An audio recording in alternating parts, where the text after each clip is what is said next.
अस्सलामुअलैकुम, welcome back to our channel chemistry zone. आज का जो हमारा सेकंड लेक्चर है वो है Schrodinger wave equation. Schrodinger wave equation जो बेसिकली हमारे पास है, ये एक साइंटिस्ट था हमारे पास 1926 में।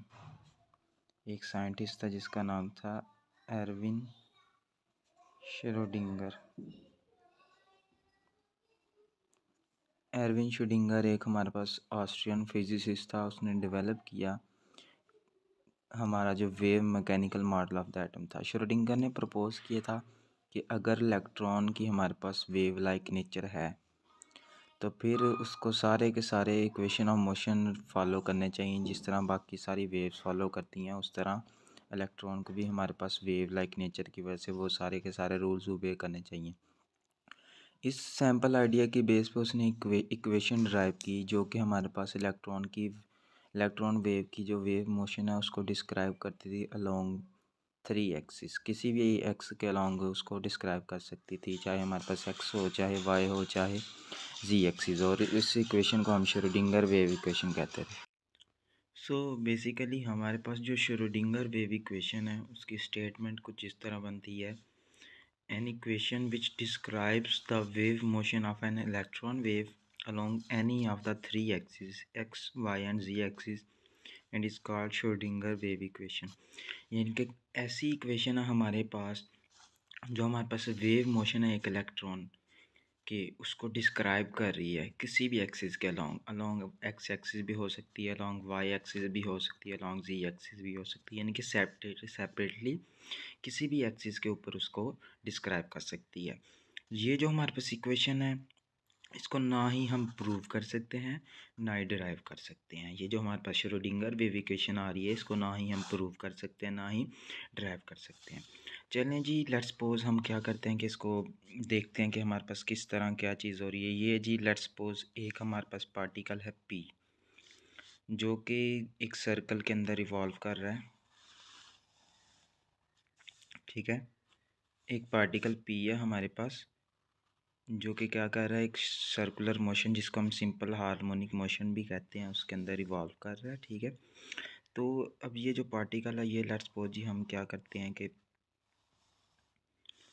एक फिगर कुछ इस तरह की बनाते हैं कि ये जो हमारे पास बन रही है ये पी पॉइंट, इधर से हम परपेंडिकुलर गिराते हैं नीचे की तरफ और इधर से मिला ये रेडियस हमारा आ गया। ठीक है, ये पॉइंट पी आ गई है, उसका आ गया origin O. Then let's suppose ये हमारे पास थीटा एंगल बनाया उसने, उसके साथ ये पॉइंट सी है। यहाँ से लेकर जो यहाँ तक का फासला होगा जिसको हम ओ पी कहेंगे वो हमारे पास आएगा ए, जबकि ये वाली जो हाइट है इसको हम कहेंगे साई। साई हमारे पास वेव फंक्शन है।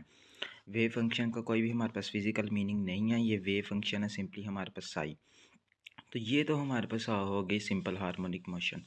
ये जो पार्टिकल पी है हमारे पास वो मूव करेगा एंगुलर वेलोसिटी ओमेगा के साथ सर्कुलर मोशन के अंदर। यानी कि अगर हम देखेंगे कि कह रहे लेट अस कंसीडर, यानी कि कुछ इस तरह कंसीडर करेंगे एक पार्टिकल पी है जो कि यूनिफॉर्म एंगुलर वेलोसिटी ओमेगा के साथ, जिसका यूनिट होता है रेडियन पर सेकंड के साथ, एक सर्कुलर पाथ के साथ मूव कर रहा है।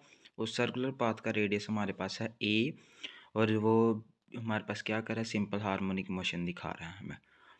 हम देखते हैं जी कि कुछ इंस्टेंट के बाद जब पी पास करता है ओ से टी टाइम सेकंड के अंदर, तो एक इमेजिन करते हैं जो एंगल बनेगा थीटा बनेगा हमारे पास। और देन उसके बाद अगर हम इसकी हार्मोनिक वेव की ट्राई करते हैं फिगर बनाने की, ये तो हमारे पास आ गई सिंपल हार्मोनिक मोशन वाला।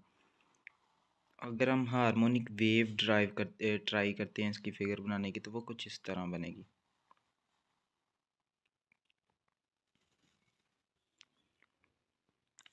ये जो हमारे पास हाइट होगी ये हमारे पास होगी वही साई जो हमारे पास है वेव फंक्शन है।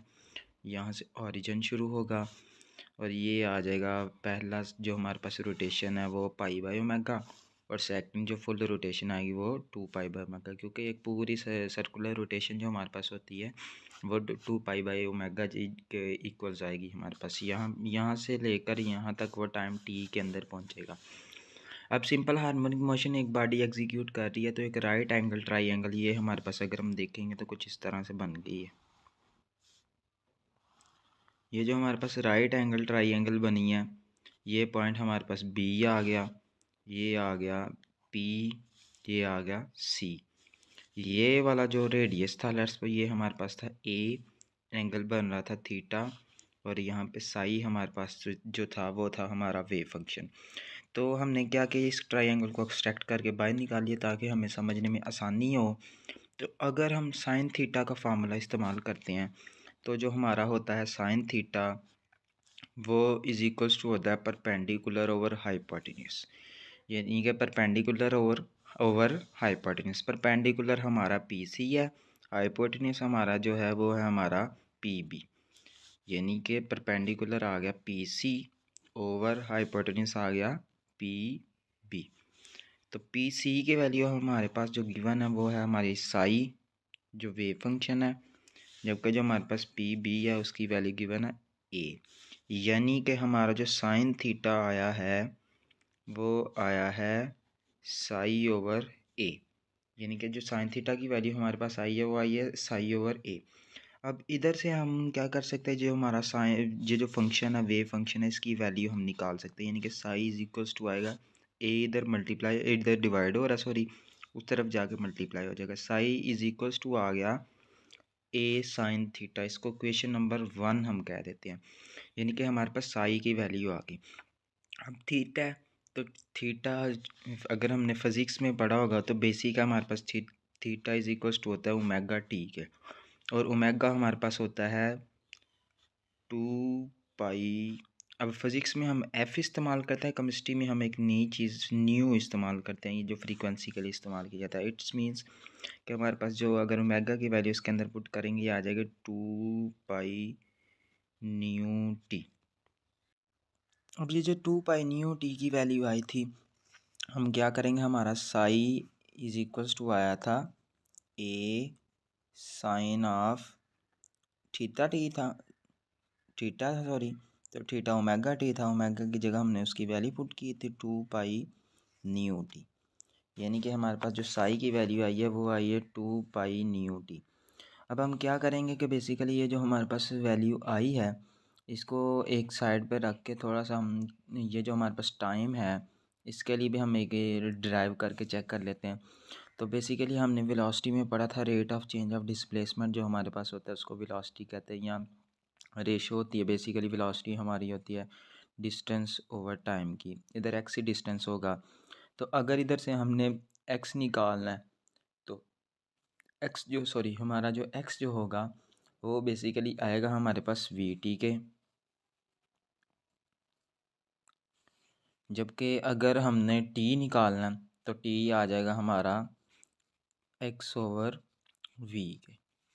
जो टी की वैल्यू उसको हम इधर पुट कर देते हैं, तो जो हमारा न्यू होगा वो आएगा a sine 2 pi nu x over we.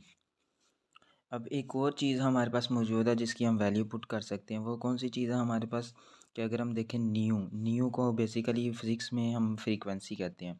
तो हमने वो फार्मूला पढ़ा था v is equals to F lambda, अगर इधर से एफ़ की वैल्यू निकालेंगे वो आएगी v over lambda.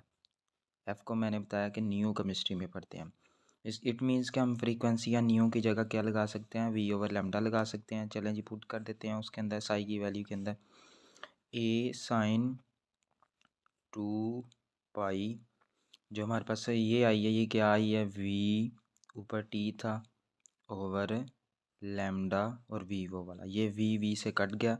It means के साई की वैल्यू जो हमारे पास आई है वो आई है ए साइन 2 पाई, जो हमारे पास 2 पाई सॉरी इधर एक्स आना था हमारा एक्स ओवर लेमडा, ए साइन 2 पाई एक्स ओवर लेमडा। अगर हम इस ये जो हमारे पास इक्वेशन आई है ये जो वेव फंक्शन की आई है इसको अगर हम डिफरेंशिएट करते हैं with respect to X, differentiating this equation